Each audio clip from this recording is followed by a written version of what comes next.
Sejam todos bem-vindos a mais um audiobook do nosso canal. Deus abençoe sua vida. Nós estamos aí na carta aos Romanos. Estamos agora no capítulo 4. Vamos agora para a parte 3. Quando eu falo parte 3 é a parte que eu estou lendo, devido a gente ter que dar algumas pausas. Mas eu quero aqui agradecer você que já é o nosso inscrito, que Deus possa te abençoar. Cada vez que você estiver aqui acompanhando o nosso trabalho, que a presença do Senhor também entre na sua casa, viu?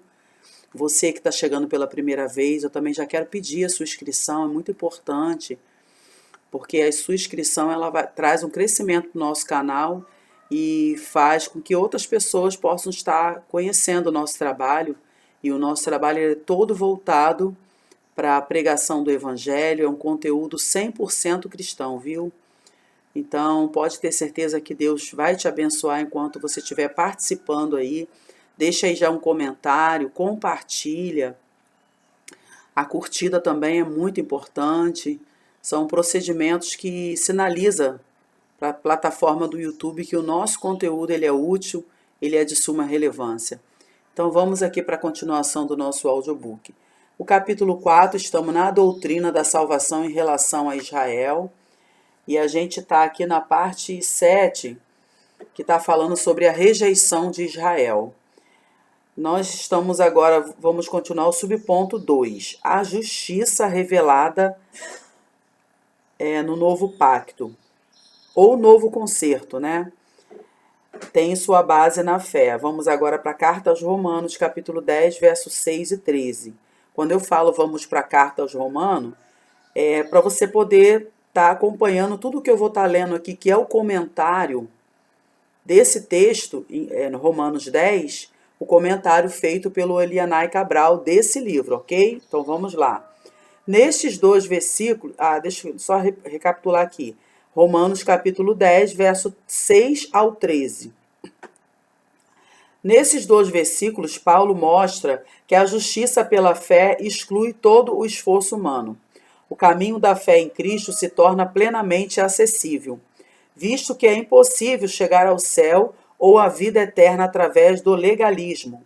Paulo, quando diz, não digas em teu coração, quem subirá ao céu, isto é, a trazer do altar a Cristo, a trazer do alto a Cristo, está, na verdade, citando uma passagem de Deuteronômio 30, versículo 11 a 14, para mostrar que a salvação é acessível a todos.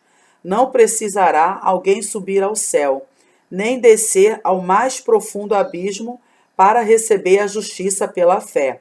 Na realidade, o que Paulo queria que os romanos entendessem é que a justiça que vem da fé é mais plausível que o velho método de justificação, a lei, no caso, que jamais justificou alguém. Nestes versículos, a questão da fé é colocada em evidência, pois a justiça de Cristo, não a da lei, só é possível e realizável através da fé. Os versículos 8 e 9 mostram o segredo com duas palavras, crer e confessar. O versículo 11 é uma citação do profeta Isaías que Paulo utiliza para fortalecer o novo método da salvação pela fé, que diz, porque a Escritura diz, todo aquele que nele crê não será confundido. Os versículos 12 e 13 mostram o sentido universal do Evangelho. Ele satisfaz as necessidades universais. Perante Deus não há distinção entre os homens, seja qual for a sua nação, raça ou classe.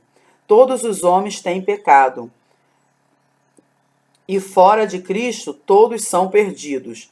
No versículo 13, Paulo cita o profeta Joel, porque todo aquele que invocar o nome do Senhor será salvo. Joel capítulo 2, verso 20. Essa citação fortalece a argumentação de Paulo de que o Evangelho é para todos e com direitos iguais no que tange à salvação. Tanto judeus como gentios têm direito à salvação, mas só é salvo e escolhido o que aceita o plano de Deus. Assim, a eleição ou rejeição da parte de Deus dependerá do próprio homem. Ele não rejeitará simplesmente porque pode valer-se de sua soberania para tal, uma vez que alguém invoque o seu nome. É aqui que está a falha da doutrina calvinista, que ensina que Deus salvará os que ele quiser, independentemente de o pecador querer ou não. Isso seria um contrassenso da perfeita justiça de Deus. Admitir que os escolhidos eleitos para a salvação, independente de já terem ou não aceito o Evangelho, serão salvos de qualquer forma, e que os não eleitos estão perdidos para sempre, sem nenhuma possibilidade de serem salvos. Seria tornar a salvação um modo elitista e parcial. Porém, não é isto que ensina a Bíblia. Deus não elegerá ou rejeitará ninguém sem o prévio juízo de sua perfeita justiça. Subponto 3 aqui agora. As responsabilidades dos crentes em Cristo. Carta aos Romanos, capítulo 10, verso 14 e 15. Paulo diz: como vos invocarão aquele em quem não creram? E como crerão naquele de quem não ouviram? E como ouvirão se há quem pregue? E como pregarão se não forem enviados?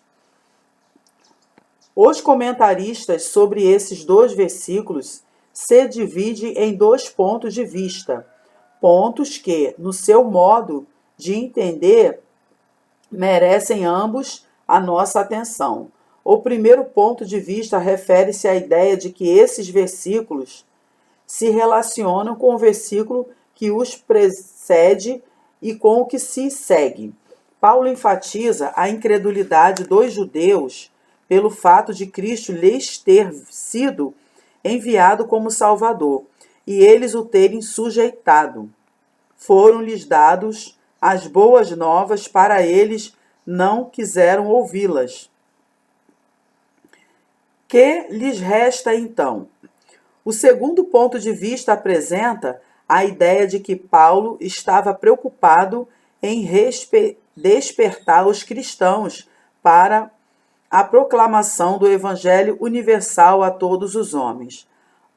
Ambas essas opiniões têm sentido, mas não podem ser admitidas isoladamente.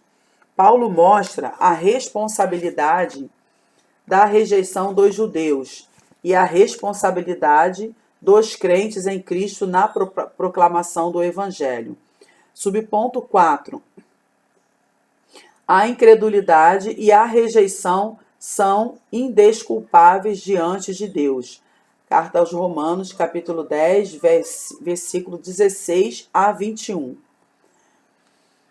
Mas nem todos obedeceram ao Evangelho. Isso indica que a aceitação ou rejeição diante de Deus depende da aceitação ou rejeição do homem. Não importa se judeu ou gentil. Ao citar o profeta Isaías, vamos ler aqui essa referência. Senhor, quem deu crédito à nossa pregação? Paulo ensina o fato de que o próprio Israel é responsável por sua rejeição e indiferença à pregação do Evangelho. Paulo destaca que não há desculpa, pois a rejeição de Israel como povo se deve à sua deliberada e obstinada incredulidade. As coisas boas foram anunciadas, mas nem todos obedecem ou aceitam esse evangelho. Por isso, o evangelho do Filho de Deus deixa inexcusável tanto o judeu como o grego, a todos quantos o rejeitam. De sorte que a fé é pelo ouvir, e o ouvir pela palavra de Deus. Está aqui o novo método para a salvação, a fé. Diz Charles R. Erdmann que o evangelho não é questão de intuição, ou imaginação, ou conjectura, ou desvario, mas de revelação. É uma mensagem outorgada por Deus aos homens. Sua síntese e substância são a pessoa e a obra de Cristo, e a fé consiste na humildade e grata aceitação dessa mensagem.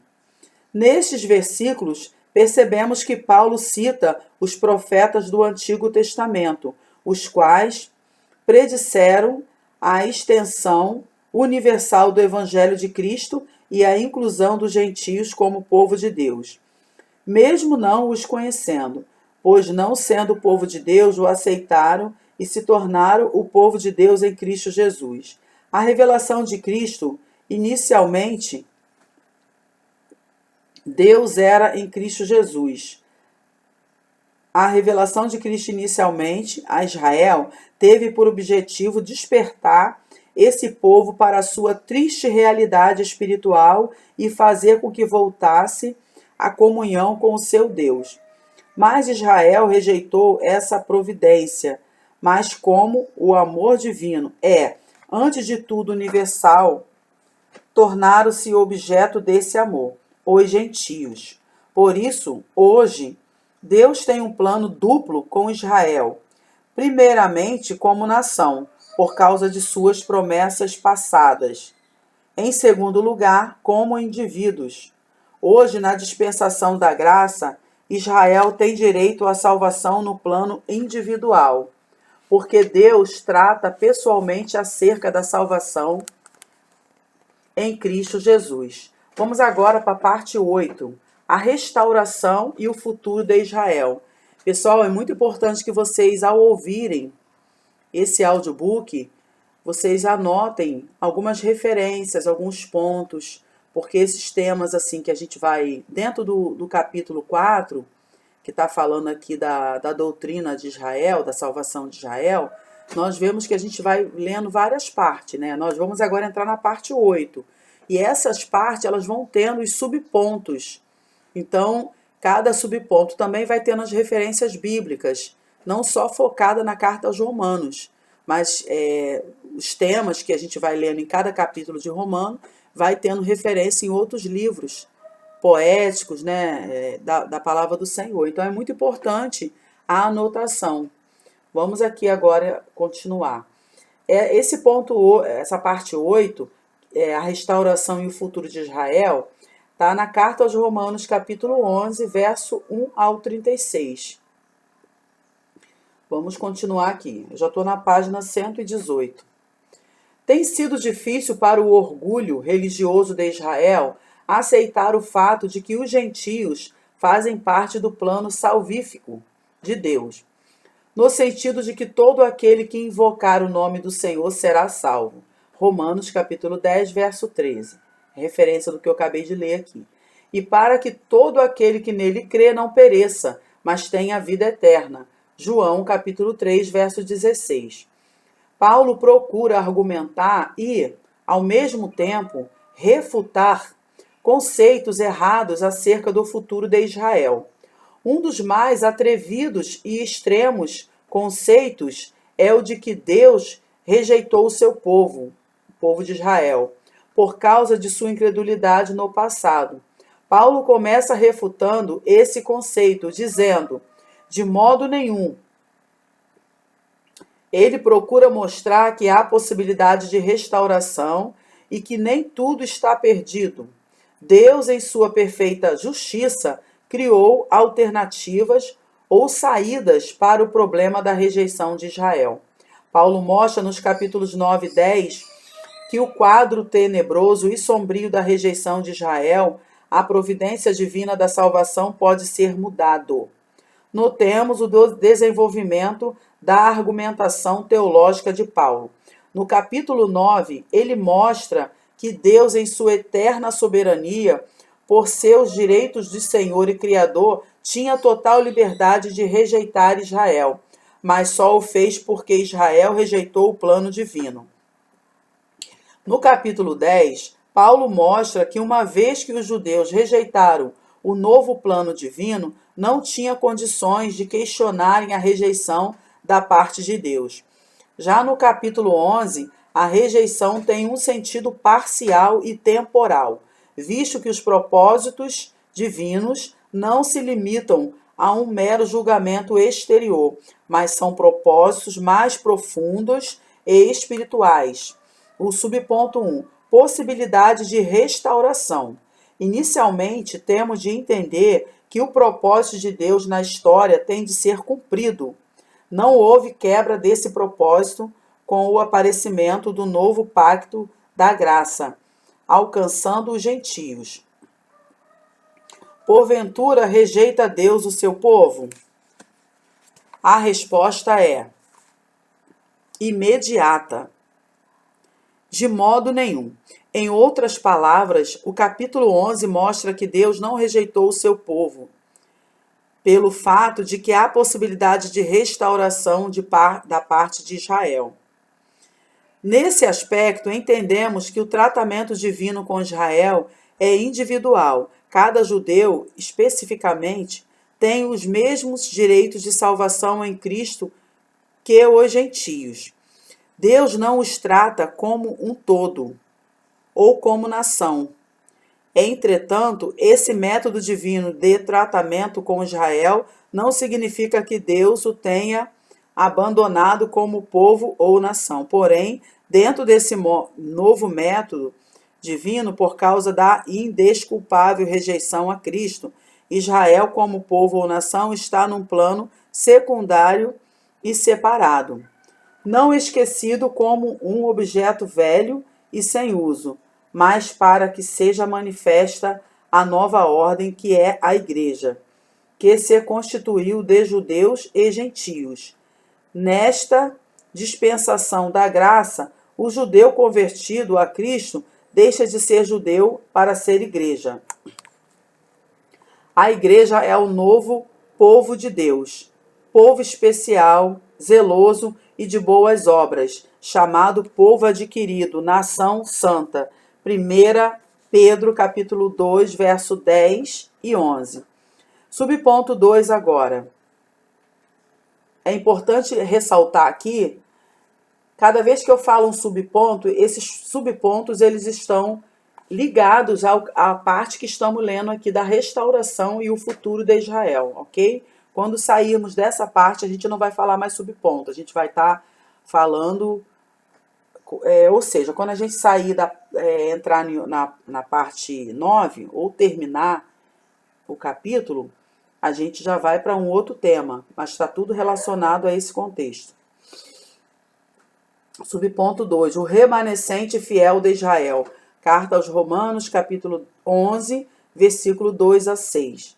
Esse remanescente diz respeito a um grupo em especial que mantém-se fiel a Deus, acima de todas as mudanças e circunstâncias. Deus não rejeitou o seu povo, que antes conheceu. Em primeiro lugar, o texto confirma que Deus não rejeitou a Israel como seu povo. Por quê? A resposta está no texto, que antes conheceu. Ele conheceu esse povo antes da vinda do novo pacto. Esse ato de conhecer Israel indica que Deus sabia o que estava fazendo e que seus atos soberanos não infligiam a sua justiça perfeita. Ele tinha conhecimento prévio de Israel e de sua rejeição. Por isso, podia firmemente decidir o que fazer, como o fez. Deus sabia que entre os do povo havia alguns que não rejeitariam o seu plano, que acatariam esse plano e se submeteriam a ele. Como exemplo, Paulo ilustra a si mesmo, identificando-se como israelita, da descendência de Abraão, da tribo de Benjamim. Sua conversão pessoal a Cristo era uma prova de que Deus não rejeitou o seu povo. Nesses versículos, Paulo lembra o profeta Elias, que se sentiu só e abandonado por ter lutado contra a idolatria do povo de Israel no reinado de Acabe e Jezabel. 1 Reis, capítulo 19, versículo 10, 14 e 18. Entretanto, Deus assegurou a Elias que ele não estava sozinho, mas que havia reservado no meio do povo de Israel 7.000 varões que não haviam dobrado os seus joelhos diante de Baal. Da mesma maneira, Deus tem reservado um número de fiéis chamado aqui de remanescente fiel do meio do povo, que aceitou seu plano por Jesus Cristo. Neste tempo ficou um resto segundo a eleição da graça. A expressão ficou um resto refere-se exatamente a esse remanescente fiel, o qual foi eleito conforme os requisitos da graça, que envolve arrependimento e regeneração. A eleição segundo a graça não significa que qualquer judeu sem o exercício da fé em Cristo tenha sido eleito.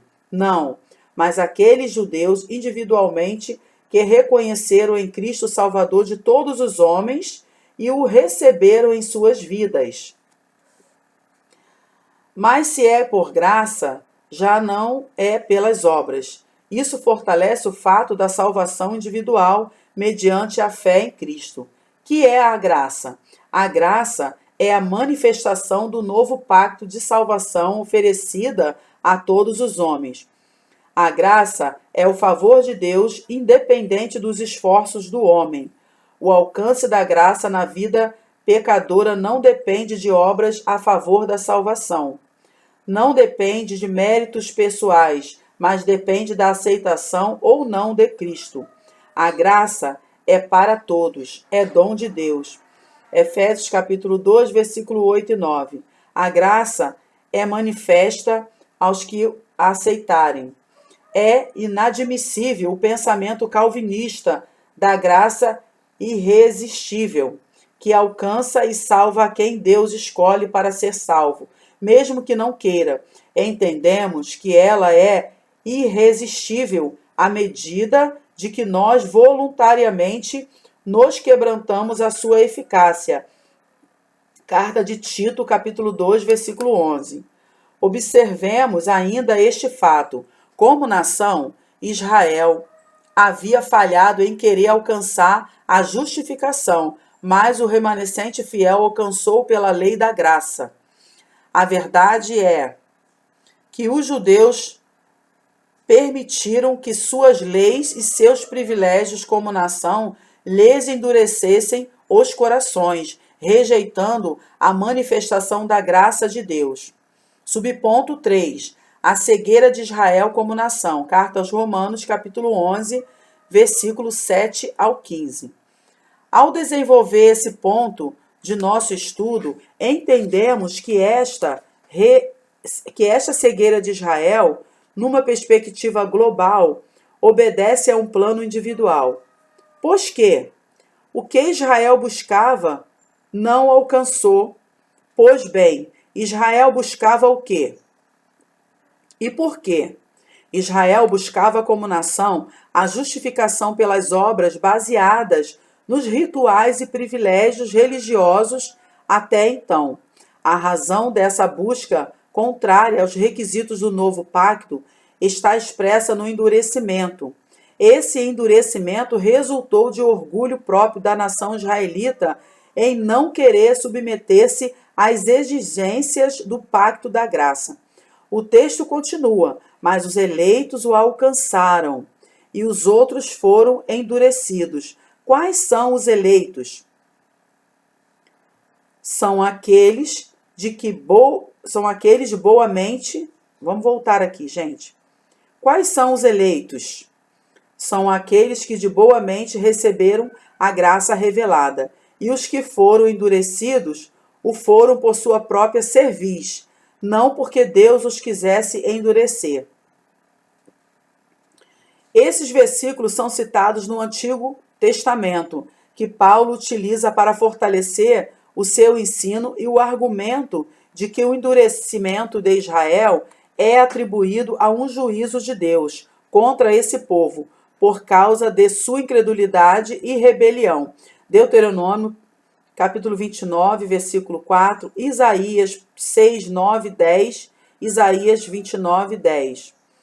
Outro sim, os judeus daqueles dias da igreja primitiva não podiam acusar nem justificar sua dureza a um ato injusto da parte de Deus, pois o juízo divino estava baseado na perfeita justiça de Deus contra a incredulidade de Israel. Os versículos 8 e 10 nos dão uma compreensão mais objetiva do estado espiritual de Israel. Entende-se que essa cegueira de Israel não é total, mas parcial, porque o versículo 7 apresenta dois grupos, os eleitos e os endurecidos. Porventura tropeçaram para que caíssem? De modo nenhum. Fran J. Liarditi comenta: a graça jamais se converte em maldição, ainda que por vezes assuma a eleição, ainda que por vezes assuma a feição de castigo. Israel tropeçou, Israel carregou, mas Deus não tinha a intenção de fazê-lo cair. A verdade é que Deus sempre manifestou a sua graça a Israel, perdoando-lhe, e porque agora o endureceria para destruí-lo. Vamos voltar aqui, ler de uma forma mais didática. Até porque a repetição ela é didática mesmo, né?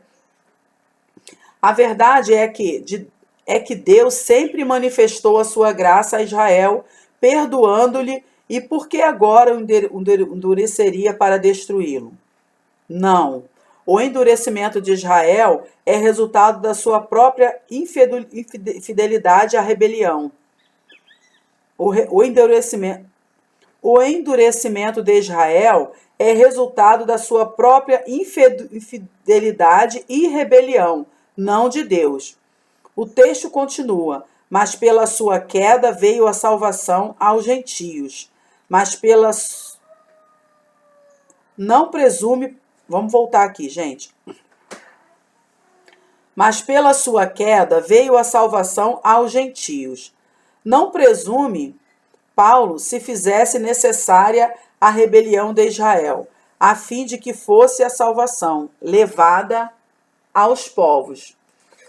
O fato histórico é que Israel caiu. Ora, a expressão afirmando que pela sua queda de Israel, veio a salvação aos gentios, indica que a chamada dos gentios estava no plano original de Deus e que a apostasia parcial de Israel contribuiu para a salvação dos gentios. Porém, o texto ainda diz: para os incitar à emulação. Que podemos entender por emulação? Que significa incitar à emulação? A palavra emulação significa o sentimento que nos incita a igualar ou superar outrem. Entende-se que, pelo fato de que os gentios assumiriam a primazia no pacto da graça, os judeus fossem levados a ter ciúmes, e através desse ciúme fossem despertados a buscar a verdade e a aceitar a graça de Deus. Em outras versões, a expressão aparece assim: para levá-los a ciúmes, isto significa dizer que a queda dos judeus não foi especificamente a razão do favor divino para com os gentios. Tivessem ou não rejeição ao novo pacto, a razão real e espiritual estava escondida no propósito divino da salvação. Também nos gentios, a igreja era o mistério escondido antes de todos os tempos. Comprova-se esse fato pela palavra que diz: nos elegeu antes da fundação do mundo e nos predestinou para filho de adoção por Jesus Cristo para si mesmo, segundo o beneplácito de sua vontade. Referência na carta aos Efésios, capítulo 1, verso 4 e 5. É muito forte isso, irmãos. Nós entendermos pela própria palavra do Senhor que, embora o povo de Israel rejeitou a Jesus, o plano de salvação a todas as pessoas já estava desde a fundação do mundo. Amém? Nós vamos dar mais uma pausa aqui, né? Lembrando que essas pausas são necessárias, até porque eu vou marcar aqui alguns pontos para meu estudo pessoal depois e para a criação de novos conteúdos. Quero louvar a Deus pela sua vida que ficou comigo até agora. Não se esqueça de, antes de sair desse vídeo, né? A gente fala vídeo, mas a gente sabe que é um audiobook. Fazer os procedimentos de apoio para o crescimento do nosso canal, e fazendo assim vocês vão estar contribuindo para que mais vidas sejam salvas, pessoas sejam tratadas, curadas, já que esse audiobook ele é totalmente voltado para o aprendizado da palavra do Senhor e também a propagação do Evangelho do Senhor Jesus Cristo. Amém? Fiquem todos com Deus e até o nosso próximo audiobook, a continuação, em nome de Jesus. Amém.